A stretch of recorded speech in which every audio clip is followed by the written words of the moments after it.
La Sécu, qu'est-ce que c'est ?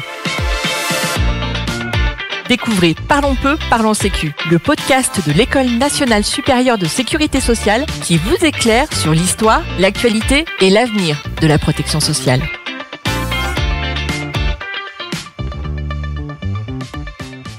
À l'occasion des 80 ans de la sécurité sociale, nous vous proposons une série spéciale pour revenir sur les grandes étapes qui ont façonné notre système de protection sociale. Dans cet épisode, nous nous intéressons à une figure emblématique de son histoire, Pierre Laroque. Au-delà du nom souvent cité, qui était-il vraiment ? Quelle vision portait-il pour la société française et comment a-t-il contribué à structurer notre modèle social ? Pour explorer sa pensée et ses grandes idées, nous avons le plaisir d'accueillir Michel Laroque, inspecteur général des affaires sociales honoraires, membre du comité d'histoire de la sécurité sociale et vice-président de la fondation CEDIAS Musée Social. Bonjour Michel Laroque et merci d'être avec nous. Bonjour. Avant de nous concentrer sur Pierre Laroque, pourriez-vous nous rappeler qui sont les grandes figures à l'origine de la sécurité sociale ? La réponse à votre question est difficile, car comme toute grande réforme, la sécurité sociale s'inscrit dans la construction d'une protection sociale qui s'étale dans le temps et implique non seulement quelques figures, mais des penseurs divers, des hommes politiques, des partenaires sociaux et de hauts et modestes fonctionnaires avec leurs équipes. Pour ne pas vous assommer avec un afflux de noms, je me contenterai de citer pour la période antérieure à la sécurité sociale deux personnalités. Pendant la Révolution française, La Rochefoucauld-Liancourt, président du comité de mendicité, et à la fin du XIXe siècle, Léon Bourgeois, ministre de la Troisième République et père du solidarisme. Surtout, il convient d'évoquer au XXe siècle la création des assurances sociales de 1928-1930, qui doivent beaucoup à Georges Cahen-Salvador, qui en construit le projet en 1920, alors qu'il a été nommé à cette fin directeur des retraites ouvrières et paysannes instituées par une loi de 1910. Enfin, pour la sécurité sociale proprement dite, qui remplace en 1945 les assurances sociales, elle est largement conçue et mise en œuvre par Pierre Laroque, alors maître des requêtes au Conseil d'État, comme l'était Georges Cahen-Salvador en 1920. Mais il n'est pas tout seul. Il est sous l'autorité du ministre du Travail et de la Sécurité sociale, Alexandre Parodi. Il a le concours des fonctionnaires de la Direction générale des assurances sociales et de la mutualité, qui deviendra la Direction générale de la Sécurité sociale, et notamment de Francis Téter, directeur adjoint pour les aspects financiers, et Marcel Legras, chef du bureau de législation. Alexandre Parodi soutiendra les efforts de son administration de septembre 1944 au 21 octobre 1945, période de conception et d'adoption des ordonnances des 4 et 19 octobre 1945 organisant la sécurité sociale. Pour la mise en place de la sécurité sociale, Ambroise Croizat, communiste et membre de la CGT, qui a présidé les travaux de la Commission du travail de l'Assemblée consultative provisoire sur le projet de sécurité sociale, devient ministre du Travail le 21 novembre 1945 et ministre du Travail et de la Sécurité sociale le 21 janvier 1946, jusqu'en mai 1947, à l'exception d'une petite interruption. Un autre membre de la CGT, le socialiste Georges Buisson, membre aussi de l'Assemblée consultative provisoire, a par ailleurs également participé activement aux travaux consultatifs sur le projet, notamment en juin 1945 au sein de la commission de l'Épine, du nom du conseiller d'État qui la préside, en juillet au sein de la commission du travail de l'Assemblée consultative, et il présente à cette Assemblée le rapport introductif à ces débats sur la réforme. Telles sont quelques-unes des principales figures qui ont travaillé à la fondation de la sécurité sociale. Parmi ses fondateurs, deux membres du Conseil d'État ont joué un rôle décisif à deux périodes clés. Georges Cahen-Salvador pour les assurances sociales de 1928 à 1930 et Pierre Laroque en 1945. Pouvez-vous revenir sur leur parcours respectif et la manière dont ils ont marqué l'histoire ? Georges Cahen-Salvador, 1875-1963, et Pierre Laroque, 1907-1997, appartiennent à deux générations successives.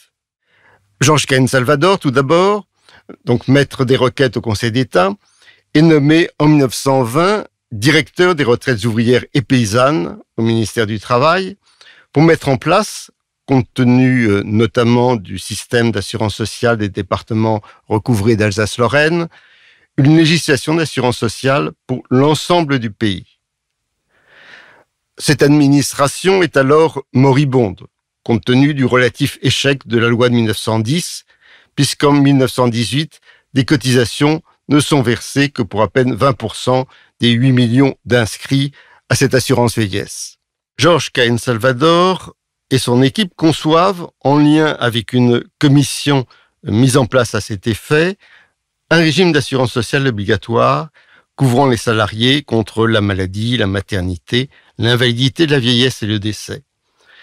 Cahen Salvador utilise toute sa persuasion pour négocier ce projet, tant au ministère du Travail qu'il quitte en 1923, que par la suite, continuant à conseiller et soutenir les ministres sur ce dossier jusqu'à l'adoption des lois de 1928 et 1930, et même au-delà. Il a donc fallu 10 ans pour cette adoption. Revenu au Conseil d'État, Cahen Salvador, il sera promu conseiller d'État en 1927 et président de section en 1936, tout en devenant secrétaire général du Conseil national économique, créé par décret en 1925 et ancêtre de notre Conseil économique, social et environnemental. Il ne va cesser de développer et consolider cette nouvelle institution, organisant ses activités qui associe les partenaires sociaux et lui faisant donner une base législative qu'il n'obtient qu'en 1936. Cahen Salvador fait appel comme rapporteur des travaux aux membres des grands corps, principalement du Conseil d'État, notamment dans les années 1930, à Pierre Laroque, qui travaille sur les conventions collectives de travail. Pierre Laroque a mené des études supérieures à la faculté de droit de Paris et à Sciences Po, qui se termine par un doctorat avec une thèse sur les usagers des services publics industriels et un ouvrage sur la tutelle administrative favorable à une décentralisation coordonnée, non seulement territoriale, mais aussi par service. Laroque s'inscrit dans l'esprit de l'école du service public du juriste Léon Duguy, préconisant un État coopération de services publics, ce qui l'inspirera pour l'organisation de la sécurité sociale. Sa nomination au Conseil d'État l'amène très vite à approfondir les questions sociales.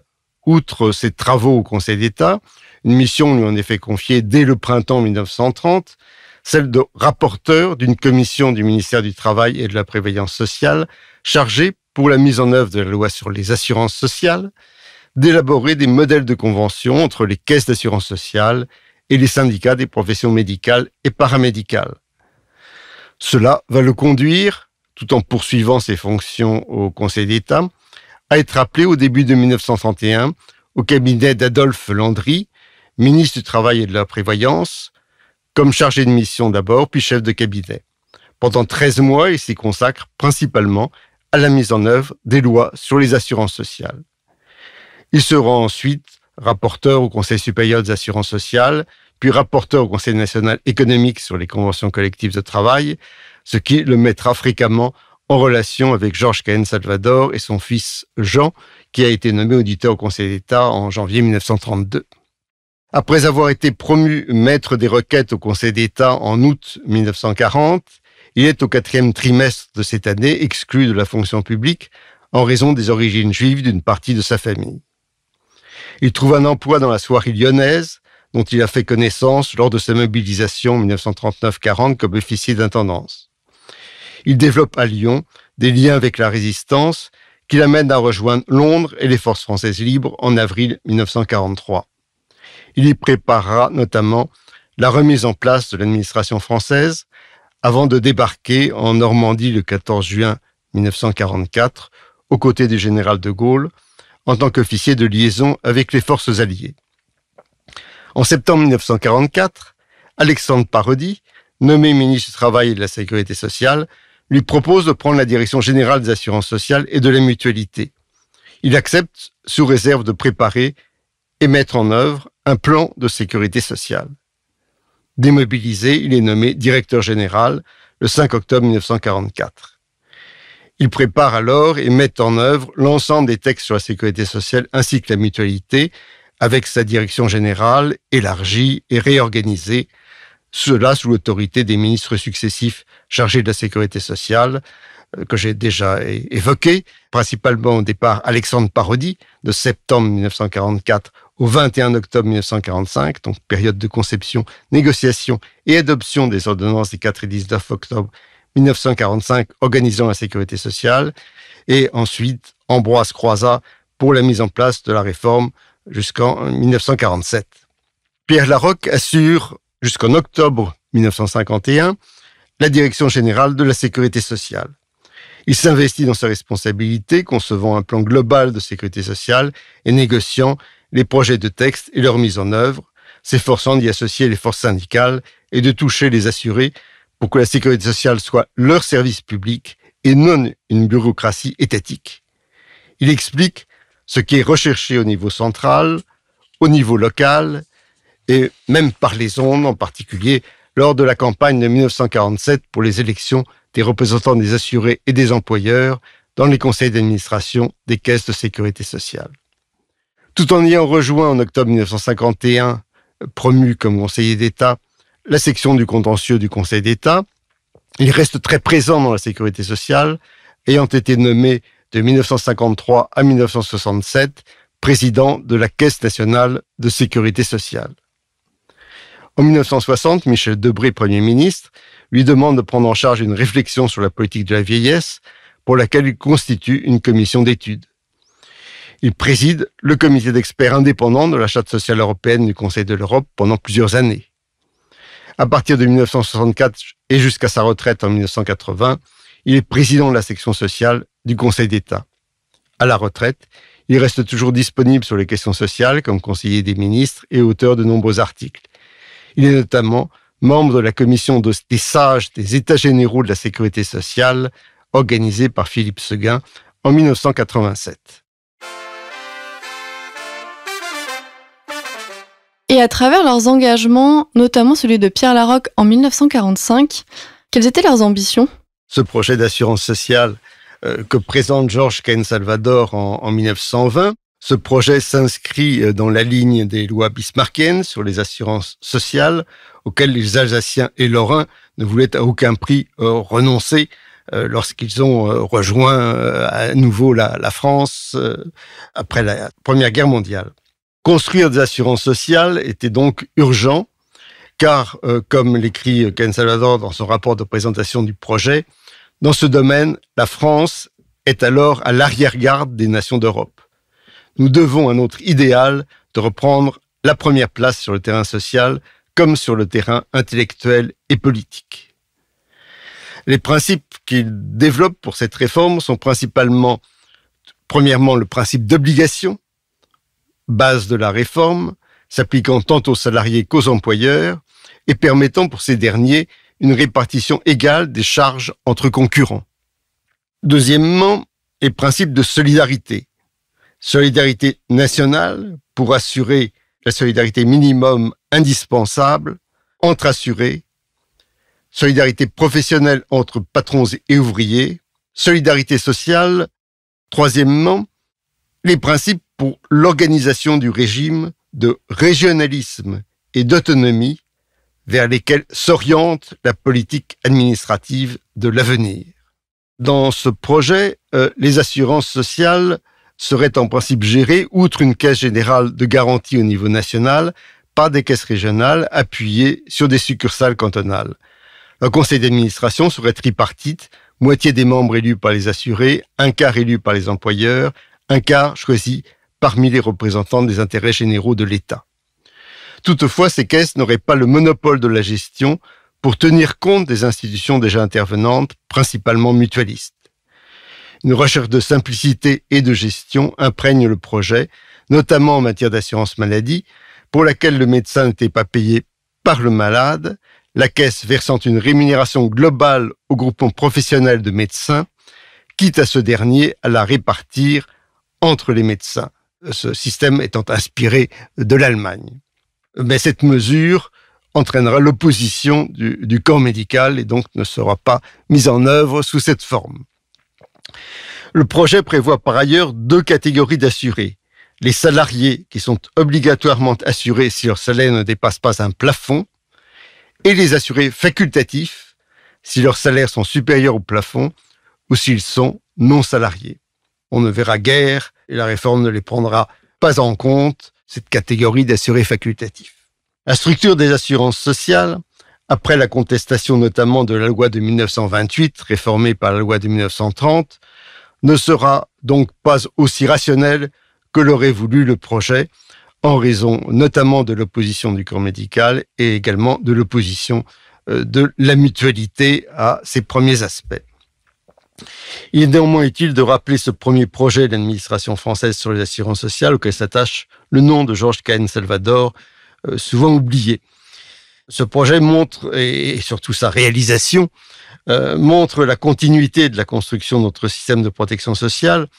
Pierre Laroque, en 1944-45, tout en partant des assurances préexistantes qu'il veut améliorer, vise une sécurité sociale pour tous, impliquant le plein emploi et des institutions de sécurité sociale gérées de manière décentralisée, principalement par les bénéficiaires, dans des organismes proches des hommes, de dimension limitée pour que chacun les connaisse et s'en sente effectivement responsable. C'est cela aussi la démocratie sociale, dit-il. Pour lui, il s'agit de faire une transformation profonde de la société et il n'hésite pas à déclarer dans ses conférences « C'est une révolution que nous voulons faire et c'est une révolution que nous ferons ». Il faut rappeler qu'on se trouve dans l'ambiance de la libération. La création de la sécurité sociale s'inscrit ainsi dans une continuité tout en marquant une profonde rupture conceptuelle plus limitée dans sa mise en œuvre. Conceptuellement, elle a pour but la sécurité sociale avec un S minuscule qui veut assurer la sécurité de tous, la sécurité sociale, et pas seulement l'instauration d'une institution avec son S majuscule. Son ambition porte sur 5 principaux points. Petit 1, une sécurité sociale globale pour l'ensemble de la population, visant tous les risques pour réduire les incertitudes du lendemain et assurer la dignité des bénéficiaires, cela par une redistribution des revenus et des prestations de remplacement proportionnelles aux revenus antérieurs, dans la limite d'un plafond. Petit 2, un seul régime général et universel assurant une solidarité nationale, professionnelle et sociale. Petit 3, une gestion de proximité dans une caisse unique pour tous les risques. Petit 4, une démocratie sociale décentralisée reposant sur une majorité des sièges au conseil d'administration donnés aux bénéficiaires, 2 tiers puis 3 quarts des sièges, et aux employeurs, 1 tiers puis 1 quart des sièges. Après avoir été provisoirement désignés par les syndicats et les organisations professionnelles, les administrateurs seront élus de 1947 à 1967, avant d'être à nouveau désignés. Petit 5, un financement propre par cotisation sociale, partagé entre les travailleurs et les employeurs, et échappant au budget de l'État et au caractère limitatif du budget de l'État. Techniquement, les mesures prises corrigent une partie des lacunes et insuffisances des assurances sociales d'avant-guerre. Notamment, elles organisent un régime général pour tous les salariés, sous réserve du maintien à titre provisoire des régimes spéciaux, dont beaucoup demeurent encore. Deuxièmement, elles suppriment le plafond d'affiliation, qui en ne fixant pas d'obligation d'affiliation des cadres, n'assurait pas une solidarité entre classes sociales. Troisièmement, elles intègrent dans un premier temps les travailleurs indépendants avant que le pouvoir politique recule devant leur hostilité qui ne sera vaincue que progressivement. Quatrièmement, elles s'efforcent d'améliorer la couverture de l'assurance maladie, ce qui n'aboutira que partiellement. Cinquièmement, les mesures prises rationalisent l'organisation des caisses en supprimant les caisses d'affinité et en uniformisant les règles de gouvernance. Sixièmement, elles échouent, compte tenu des oppositions, à intégrer dans une caisse unique l'assurance maladie et les prestations familiales, mais uniformisent ces dernières et les intègrent dans la sécurité sociale, alors qu'instituées par une loi de 1932, elles étaient restées en dehors des assurances sociales et gérées par des caisses patronales. Septièmement, elles intègrent dans la sécurité sociale la réparation des accidents du travail, relevant jusqu'alors des compagnies d'assurance ou des entreprises, et y accrochent des actions de prévention de ces accidents et maladies professionnelles. À plus long terme, l'objectif de généralisation sera atteint par de nombreuses réformes. Mais l'objectif de démocratie sociale s'atténuera progressivement, notamment avec les décrets du 12 mai 1960 réduisant l'autorité des conseils d'administration sur les directeurs des caisses et surtout avec les ordonnances de 1967. Ces dernières suppriment la Caisse nationale de sécurité sociale et entraînent la disparition de 2 organisations représentant les membres des conseils d'administration, et donc les organisations syndicales et professionnelles, donc la disparition de la Fédération nationale des organismes de sécurité sociale et l'Union des caisses d'allocation familiale, le tout étant remplacé par les 5 organismes nationaux actuels. Elle supprime aussi les élections au conseil d'administration des caisses, les administrateurs étant désignés, et elles instituent un paritarisme strict entre représentants des salariés et représentants des employeurs, qui permettent aux organisations d'employeurs, avec le concours d'un seul syndicat, d'avoir la majorité. En conclusion, Pierre Laroque portait une idée d'une caisse unique et d'une démocratie sociale. Pouvez-vous revenir sur ces principes ? Pierre Laroque avait l'ambition d'une sécurité sociale s'inscrivant dans une démocratie sociale, s'appuyant sur des partenaires sociaux contrôlés par les assurés et complétant la démocratie politique. Elle résultait à la fois de l'idée d'un État coopération de services publics décentralisés, de la tradition mutualiste, d'une gestion autonome par rapport à l'État et d'un syndicalisme se réclamant de la charte d'Amiens de 1905. Je rappelle que cette charte disait que le syndicat, aujourd'hui groupement de résistance, sera dans l'avenir le groupe de production et de répartition, base de la réorganisation sociale. Je crois qu'on a un peu oublié ce texte. La caisse unique géographique qu'il préconisait, mais dont on a vu qu'elle n'a pas été tout à fait retenue, puisqu'on n'a pas fusionné les caisses d'allocation familiale et les caisses maladie notamment. La caisse unique géographique aurait permis une appréhension large des questions sociales, donnant une véritable responsabilité au conseil d'administration de cette caisse qui aurait été dotée non seulement du contrôle de la mise en œuvre des prestations légales et réglementaires, mais aussi une action sanitaire et sociale qui aurait pu être globale et toucher pratiquement l'ensemble des questions sociales. Cette caisse unique et ces mesures de démocratie sociale devaient éviter une administration bureaucratique et favoriser une approche humaine, de proximité, conduisant à une éducation à la solidarité, non seulement des administrateurs, mais de tous les assurés, par l'intermédiaire des administrateurs. Pierre Laroque regrette à la fin de sa vie l'échec de cette ambition, sans se contenter des divers progrès démocratiques apportés, qui cependant ne me semblent pas négligeables. En effet, les conseils et conseils d'administration nationaux sont saisis actuellement obligatoirement pour consultation des projets de loi et règlements concernant leur domaine de compétences, ce qui assure leur information et leur permet de proposer des amendements.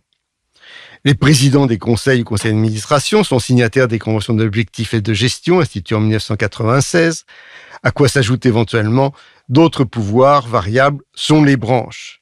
Les membres des organisations syndicales et professionnelles qui sont dans les conseils d'administration des caisses sont associés à diverses instances, notamment le Conseil économique, social et environnemental et les hauts conseils développés depuis les années 2000, travaillant dans le champ de la sécurité sociale.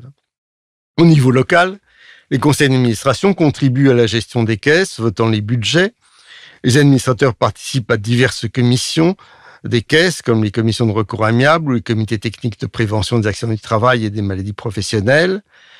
Ils peuvent aussi participer à des instances de coopération qui existent au sein des départements. Ils sont d'ailleurs très attachés à cette gestion, les fonds d'action sanitaire et sociale de leur caisse. Il est cependant vrai que l'étatisation et la centralisation se sont renforcées depuis le décès de Pierre Laroque en 1997, limitant encore la marge d'autonomie des administrateurs des caisses et ne permettant guère aux assurés de distinguer la sécurité sociale de la bureaucratie étatique. Le pouvoir politique a donné la primeur à une approche gestionnaire centralisée de la sécurité sociale plutôt qu'à une approche décentralisée de démocratie sociale. Merci beaucoup pour cet éclairage. Merci aussi pour m'avoir invité et fait participer à ces travaux historiques sur la sécurité sociale. Nous vous donnons rendez-vous très bientôt pour un nouvel épisode de notre série spéciale sur les 80 ans de la sécurité sociale. Vous venez d'écouter Parlons peu, parlons sécu, un podcast de l'EN3S, l'École nationale supérieure de sécurité sociale. Retrouvez prochainement un nouvel épisode pour décrypter ensemble les enjeux de la protection sociale.